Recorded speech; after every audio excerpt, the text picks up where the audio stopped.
food that we eat comes from a variety of places. If you eat meat, that comes from chicken, or cows, or pigs.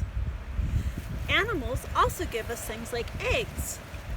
Eggs come from chickens, and dairy products come from cows, such as yogurt, or cream, or milk.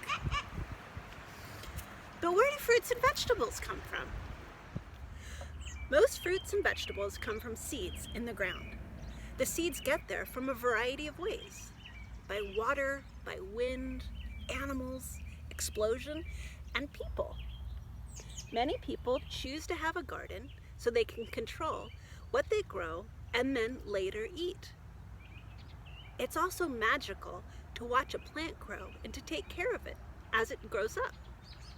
If you're interested in having a garden, speak with your family. You don't need a lot of room.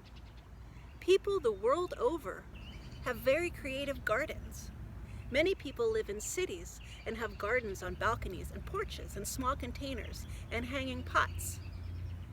If you can imagine it, it can be a garden.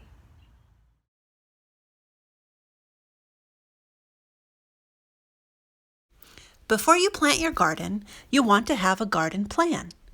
This can be just a rough sketch so you know where everything will go, or it can be a detailed drawing, like my drawing here of the farm-to-school garden. Do you recognize anything in it? Here are a few other examples of garden plans. Remember, what you put in it is up to you and your family. Have fun gardening. For more information about what you can grow in your garden right now and where you can buy seeds and other garden supplies on Nantucket, check in the description below.